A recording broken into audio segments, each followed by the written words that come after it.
Welcome back to the Deep Dive. This is where we take your source material, all your notes and research, and we execute a mission to really distill what's most vital. And today we are setting our course for a place that honestly feels less like an American state and more like, like its own country almost. A fiercely preserved European colony, maybe, Yeah. just dropped right into the humid heart of the Deep South. We're diving deep into Louisiana. It's a remarkable study. I mean, it's all about preservation and just contradiction. The sources you gave us, they immediately show how structurally distinct Louisiana is. We aren't just looking at a place with a unique culture. We're looking at a separate geopolitical and legal entity that has somehow managed to hold on to these foundational structures from its French and Spanish past. Yeah, that's what struck me right away. The uniqueness starts at the most basic level. I mean, we all think of states as being made up of counties. Right. That's the default. But not here. Louisiana has 64 administrative divisions called parishes. And when I looked into why, it's just this perfect little window into its entire history. It is. The term parish comes directly from the French word paroisse. Okay. And it reflects the total dominance of the Catholic Church during that colonial period. When the French and Spanish were running the territory, the local administrative unit was the local church district. So they just kept the name. They just kept it. The U.S. took control, and unlike everywhere else where counties come from this secular English model, they just said, okay, parishes it is. So, okay, that's a name, but how does that French heritage, really show up in a way that someone from, say, Ohio or California would just find shocking? It's in the bedrock of their law.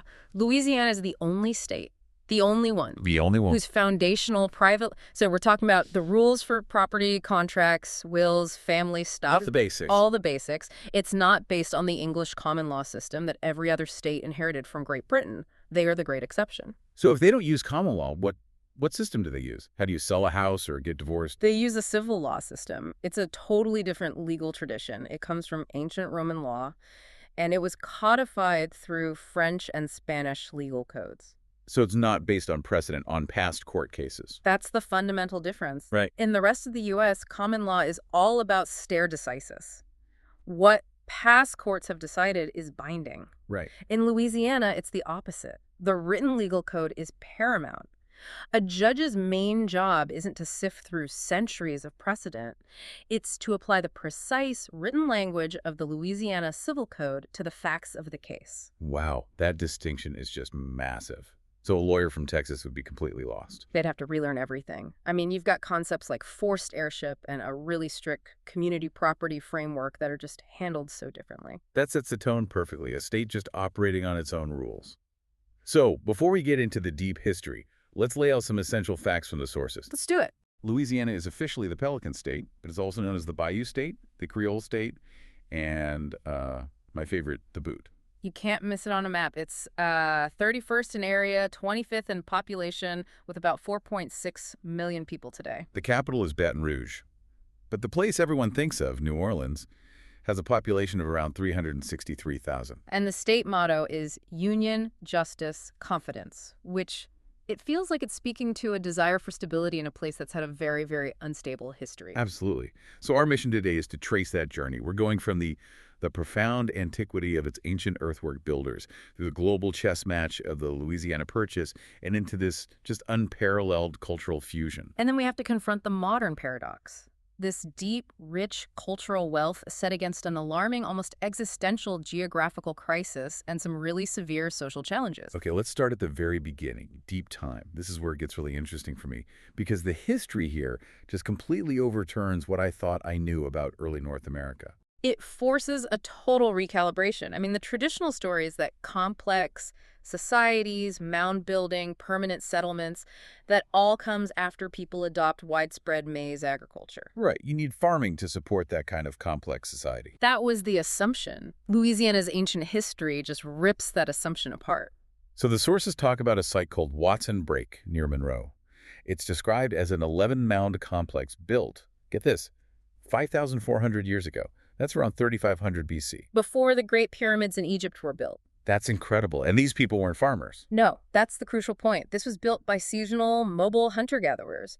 It means they were capable of organizing the kind of complex, long-term labor needed to build massive earthworks Yeah. without settled agriculture. That implies a level of social organization, Yeah. of hierarchy and shared purpose we just didn't think existed back then. Absolutely. This wasn't a small, spontaneous project. This was a dedicated civic engineering effort over generations. And it only gets bigger from there. It does. A bit later, in the late Archaic period, you get Poverty Point, near Epes, peaking around 1500 BC. The sources call it the largest and best-known site of its kind. We're talking huge, concentric, semi-elliptical ridges and mounds. So big that archaeologists think it might be the first real tribal culture in North America. And it was a massive trade hub. The materials they found there, copper, chert, came from hundreds, even thousands of miles away. So these societies weren't isolated at all. They were incredibly connected. These sites are just these monumental reminders that the indigenous history here is so much more ancient and complex than the standard story allows for. Exactly. And after that Archaic era, you see a gradual transition. You get the Chifunct culture, who were the first to make large amounts of pottery. Which is a big technological leap. A huge leap. And then eventually, maize agriculture does arrive, and you enter the Mississippian period. The sources highlight the Plaquemine culture, who are the direct ancestors of the historic Natchez and Tanza peoples. And up in the Northwest. You had the Caddo Mississippians. And what's really striking about the Caddo is their unbroken cultural continuity, right up to the modern Caddo Nation of Oklahoma. And that continuity is still on the map, isn't it? It is. So many of Louisiana's place names, Atchafalaya, Natchitoches, Houma, Caddo, they're all transliterations of Native American languages. The landscape itself still speaks their language. Okay, so now we shift from deep time to the chaos of European claims and conflict. The first Europeans there were Spanish. Right. Panfilo de Narvaez in 1528, then Hernando de Soto in 1542. But after those early, pretty violent expeditions, Spanish interest just, it faded for over 150 years. And that created an opening. An opening the French seized. In the late 17th century, French and French-Canadian explorers, led by Robert Cavelier de La Salle, started pushing down the Mississippi. And in 1682, La Salle makes this incredibly audacious claim. He claims the entire Mississippi River basin for France. The whole thing. He names it La Louisiane in honor of King Louis XIV. The name just means related to Louis. So France's goal was a huge commercial empire. Built on the fur trade and controlling the continent's central highway, they moved fast to set up key points. Fort Maurepas in 1699, then La Balise, a critical fort right at the mouth of the Mississippi. But the oldest permanent European settlement inside modern Louisiana is Natchitoches, right? 1714. And its location was no accident. It was strategically vital. It was there to establish trade with Spanish Texas and to serve as a deterrent to the Spanish moving east. The borders of New France back then were they were huge, but constantly shifting. A massive headache. By 1745, the functional northern boundary of Louisiana was basically limited to outposts like Vincennes and Peoria. It was just too vast for France to effectively control or defend. And that weakness led to the first huge transfer of power. After the 7 Years' War in 1763, France lost big. The peace terms were brutal. France had to give everything east of the Mississippi, including a chunk of Florida, to Great Britain. But there's a twist. There's always a twist with Louisiana. France had already secretly given the rest of the territory, everything west of the Mississippi, plus the all-important city of New Orleans, to Spain the year before. The Treaty of Fontainebleau. Exactly. So by 1763, France was gone. Britain had the East Bank, Spain had the West Bank, and New Orleans. But the French weren't done yet. Enter Napoleon Bonaparte. Napoleon wanted his colonial empire back. So in another secret deal, the Treaty of San Ildefonso in 1800, he reacquired Louisiana from Spain. And it was so secret that Spain's flag kept flying over New Orleans for 2 more years. Which sets the stage for the transaction that would literally define the American continent. Which brings us to part 2, the great transaction, the Louisiana Purchase. And it seems like it was driven less by agreement and more by, well, desperation and bad timing. What's so fascinating is that the United States wasn't looking to double its size. Their goal was much smaller, much more pragmatic. It was all about the economy. American settlers west of the Appalachians needed the Mississippi River. They were totally dependent on it. They had to ship their goods down the river and through the port of New Orleans to get them to world markets. It was their only outlet. And that necessity became a crisis in October 1802. It did. The Spanish official in charge revoked the American right of deposit in New Orleans. Meaning they couldn't store their goods there anymore. Exactly. It was an economic blockade of the entire American West. There was outrage in Washington, calls for war. But President Jefferson chose diplomacy. He authorized Robert Livingston to try and buy New Orleans for up to $10 million. Right. Meanwhile, Napoleon's focus was entirely on the Caribbean. He saw Louisiana as just a giant supply depot for his sugar islands, like Martinique. But that whole plan fell apart because of the Haitian Revolution. This is where global events just collide. The massive French army Napoleon sent to retake Haiti was utterly defeated by Haitian forces and by yellow fever. So his Caribbean dream was dead. It was dead, and he knew war with Great Britain was coming again. Suddenly, Louisiana looked like this distant, expensive, indefensible liability. So selling it would solve two problems at once. Two critical problems. It would keep it out of British hands, and more importantly, it would give him a ton of cash to fund his war against Britain. So on April 11th, 1803, the French foreign minister, Talleyrand, just shocks Livingston by offering not just New Orleans, but the entire enormous territory. Wow. Livingston and James Monroe knew this was a once-in-a-history opportunity. They were afraid Napoleon would change his mind, so they moved fast. By April 30th, they closed the deal. 828,000 square miles for about $15 million. And I love the financial twist here in the source material.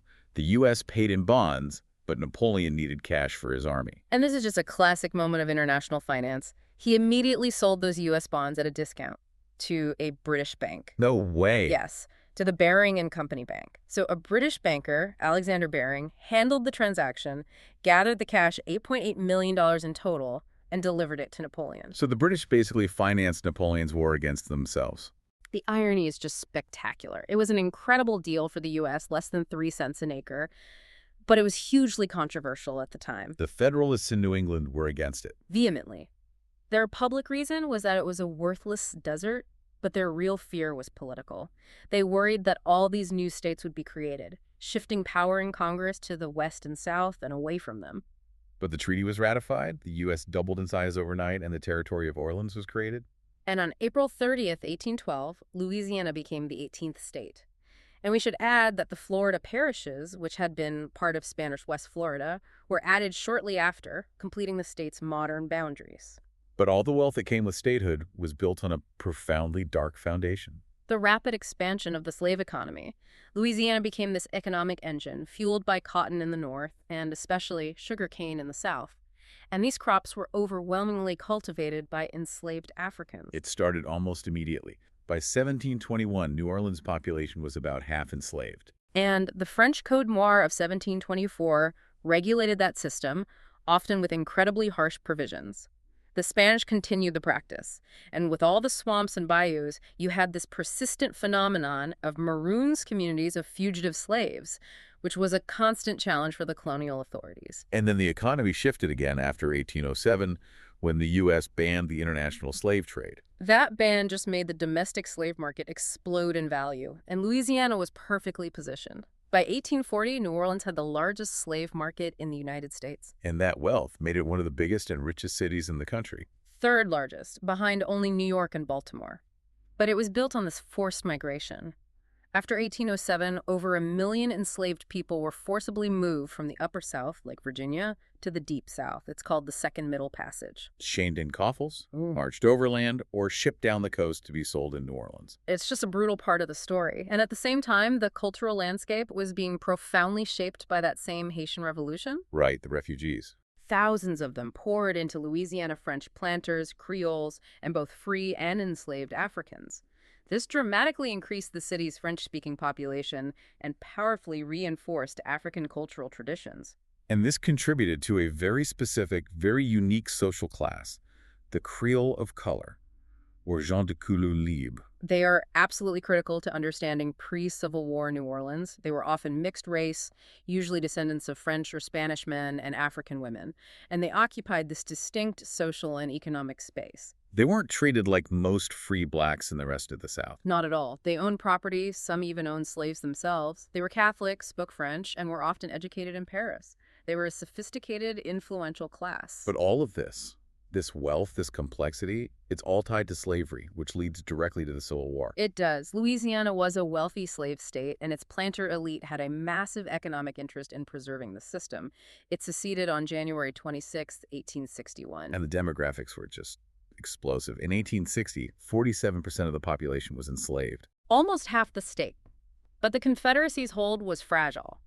The Union strategy was to control the Mississippi, and they captured New Orleans in April of 1862. So really early in the war. Very early. It took the Confederacy's largest city and economic center off the board. The history here is just so layered. It's like opening a series of nested boxes, and each one has a new, distinct cultural group. Which brings us to part 3, the unique cultural mosaic. This is the heart of Louisiana's identity. And we have to start with the Acadians, who are the ancestors of the Cajuns. And their story is one of massive forced displacement. They were French colonists living in what's now Canada. Right, in Acadia. After the British won the 7 Years' War, they saw the Acadians as a threat. In 1755, they demanded an unconditional oath of loyalty. Which many refused. They did. And the British responded with a policy of mass expulsion, what the Acadians call le grand dérangement, the Great Disturbance. So they were scattered. How did they end up in Louisiana? Thousands found refuge in the bayous and prairies of southwestern Louisiana, a region we now call Acadiana. And critically, the Spanish government, who ruled at the time, welcomed them. And there, in relative isolation, they developed this fiercely distinct rural French culture. Exactly. That's where you get the Cajun French dialect, Cajun music with the fiddle and accordion, and of course, world-famous Cajun cuisine. Okay, so that's Cajun, but we also have the term Creole, which seems a little more complicated. It is, because the definition has evolved. Originally, it just meant a colonist French or Spanish who was born in the New World. It distinguished them from European immigrants. So the elites of New Orleans. Right. But over time, especially with the Haitian influx and the rise of the gens de couleur libre, the term broadened. Today, when people say Creole culture, they usually mean that cultural amalgamation of French, Spanish, African, and Native American influences that define the New Orleans area. So Cajun is more rural Acadian, and Creole is more urban, multiracial New Orleans. That's a good way to think about it. But there's a third major and often forgotten Spanish-rooted culture, the Isleños.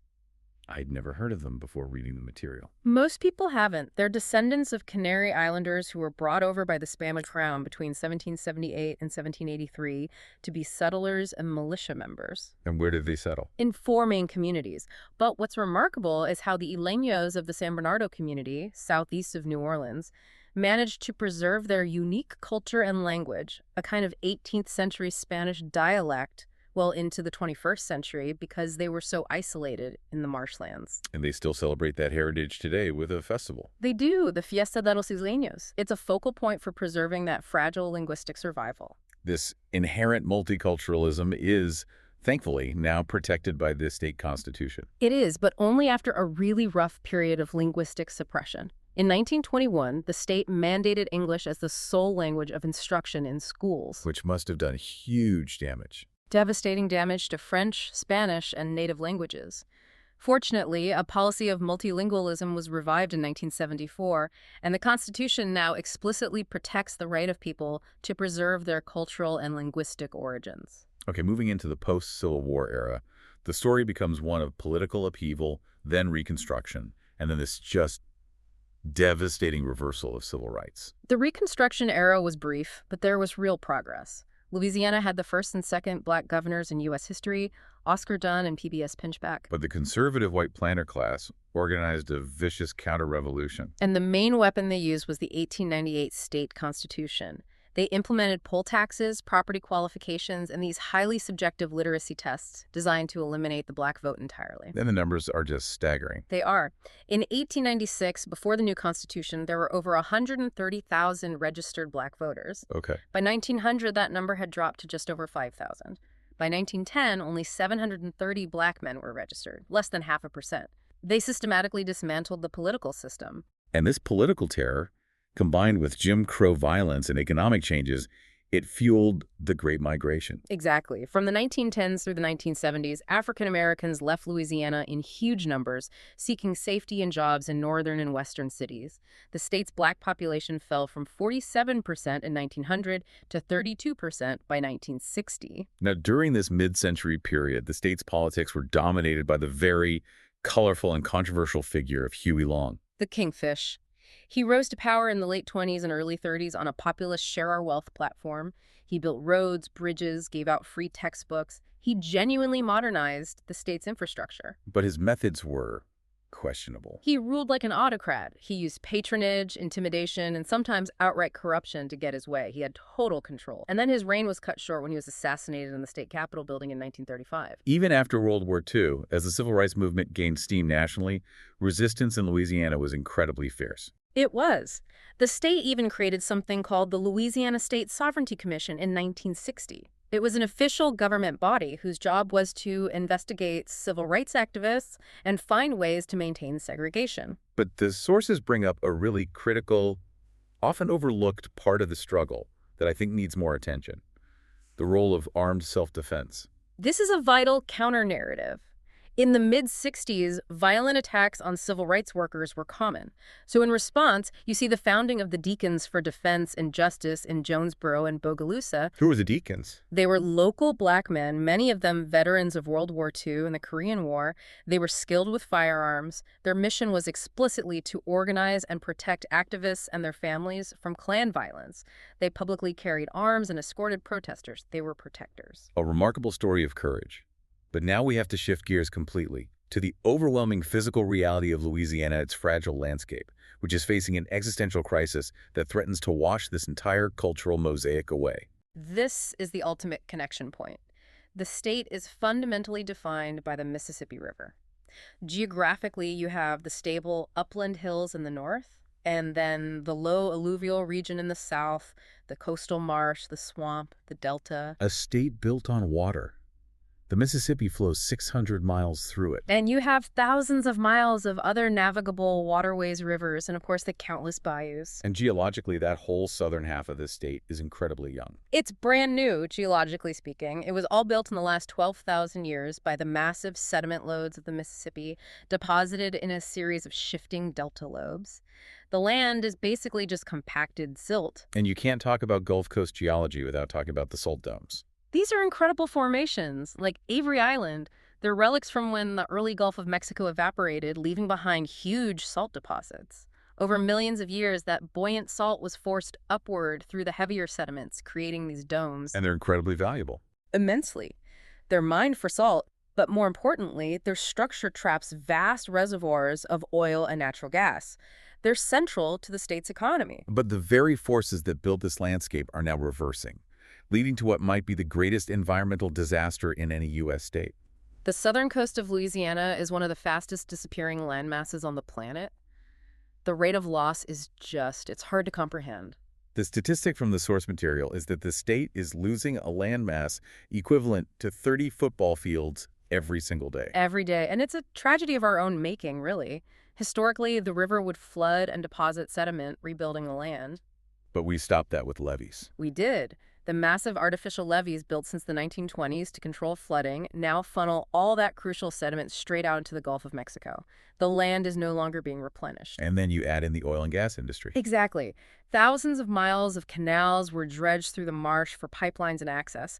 These canals act as superhighways for saltwater to get in. And the saltwater kills the freshwater marsh plants, whose roots hold the land together, so the land just collapses and sinks, and then global sea level rise comes in and finishes the job. And the state spends $1 billion a year trying to fight this. Around $1 billion, yes, through massive diversion projects and barrier island restoration.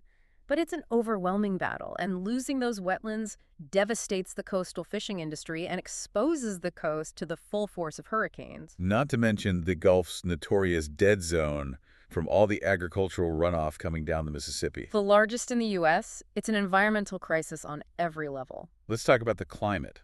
It's defined by that suffocating humidity, right? Humid subtropical. Summers are long, hot, and intensely humid. Highs in the 90s, lows often not dropping below 70. But it's the dew point that really gets you. That's the thing. The combination of high heat and high dew points means the feels-like temperature, the heat index, can easily top 120 degrees. The sources called it a thick, jungle-like heat, and that's perfect. Which makes it a breeding ground for extreme weather. Over 60 days of thunderstorms a year. Second only to Florida. It's in Dixie Alley, so it gets these dangerous, often rain-wrapped tornadoes. And, of course, the hurricanes. Everyone remembers Katrina in 2005. Catastrophic levee failures. Over 80% of New Orleans flooded. But it's not just the big-name storms. In 2016, an unnamed storm dumped 3 times as much rain as Katrina over southern Louisiana, damaging 110,000 homes. The vulnerability is constant. Constant and varied. The scale of that environmental challenge makes for a perfect bridge to our next section. How does Louisiana even govern itself to handle all this? So let's move to part 5 and look at how the state operates, starting with that unique legal structure. So the 64 parishes, which are like counties, are usually governed by a body with a great name, the police jury. Another French holdover. Absolutely. It acts as both the legislative and executive government for most parishes. But the real legal curiosity is still that civil law system. Right. It's not the Napoleonic Code, but it's derived from French and Spanish law. Exactly. It's Louisiana's own continuously revised civil code, first created in 1808, and it affects everything, even family law concepts, like Louisiana being the first state to offer a covenant marriage option, which makes divorce much more difficult. Politically, they also do things differently with that jungle primary. How does that work again? It's a nonpartisan blanket primary. All candidates, regardless of party, run together on one ballot. Wow. If someone gets over 50%, they win. If not, the top 2 vote-getters, who could be from the same party, go to a runoff. That seems designed for volatility. It can be. For decades after disenfranchisement, Louisiana was a one-party Democratic state. But in the modern era, you've seen this massive political shift. You're a red state. To a reliable Republican stronghold in the 21st century. But that jungle primary system means candidates often still have to build coalitions and appeal across party lines to win a runoff. Okay, let's turn to education and the economy. The state faces some steep challenges, ranked the 3rd least educated in the country. It does. But despite that, it has a really strong higher education system. You have the huge LSU system in Baton Rouge and highly regarded private universities like Tulane in New Orleans. And the University of Louisiana at Lafayette has achieved this special research status. Yes, R1 status. That's the highest classification for research activity. It means it's a major hub for doctoral programs and cutting-edge scientific research, which is a huge deal for the state's economy. And we can't forget the vital role of the historically Black colleges and universities. Never. Institutions like Southern University and Grambling State are famous for their academics and, of course, their annual Bayou Classic football rivalry. Okay, let's unpack the economy. Because despite all the challenges, Louisiana is an absolute shipping powerhouse. It's a critical artery. The port of South Louisiana between New Orleans and Baton Rouge is just gargantuan. It's the largest volume shipping port in the Western Hemisphere, mostly handling bulk goods like grain, coal, and oil. And beyond shipping, you have oil and gas, and also some really specialized products. Right. It's the world's largest crawfish producer, about 90% of the global supply. And as a great little anecdote, Tabasco sauce comes from Avery Island, one of those salt domes we talked about earlier. Plus the film industry, Hollywood South. State tax incentives have made it a huge hub for film and TV production. But even with all that, the state struggles with income and relies heavily on federal money. It consistently ranks low in median household income, and it is what's called a subsidized state. We found data showing it received $1.78 in federal funding for every dollar of federal tax it paid, partly because of the massive costs of disaster recovery. Which brings us to the final sobering set of challenges. Louisiana's persistent struggles with just terrible social metrics. This is the final, profound contradiction of the state. It was ranked the least healthy state in the U.S. in 2018. It has had the highest homicide rate in the country since the 1990s, and it's also been ranked as one of the most politically corrupt states. And the incarceration rate. That number from the source material is the most shocking of all. It's a profound crisis. Louisiana is known as the prison capital of the world. Its incarceration rate is 5 times that of Iran. Many of the facilities are for-profit or sheriff-owned. It points to this deep institutional crisis of justice, poverty, and policy. Wow. This has been a journey, from the oldest mounds in North America that rewrote archaeology to a legal system from ancient Rome through explosive growth and into these almost insurmountable modern crises. It really confirms that Louisiana is exceptional. It's a state that has fiercely protected its heritage, its parishes, its civil law, its unique cultures, and it's a vital economic engine. But all that irreplaceable cultural wealth is set against these overwhelming existential threats. A coastline disappearing at 30 football fields a day, coupled with these crushing social problems. It's like the state is battling itself while it's battling the sea. So what does this all mean for you, the listener? The story of Louisiana is this ultimate paradox of resilience versus retreat. You have a culture that has survived mass expulsion, revolution, and suppression. And yet it now faces this relentless siege from nature. A siege we helped create by blocking the sediment and raising the sea levels. And coastal protection costs billions every year, and the land keeps disappearing. So the final provocative question we want to leave you with is this.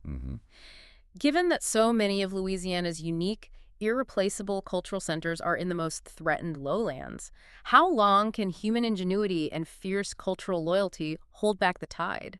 At what point must the resilience of its people finally give way to the unyielding demands of a disappearing natural world? Consider the ultimate cost of preserving a landscape that is actively retreating. That is a very profound thought to end on. Thank you for joining us for this deep dive into the complex, beautiful, and threatened world of Louisiana. We hope you feel thoroughly well informed. And ready to look closer at the world around you. Join us next time for another deep dive.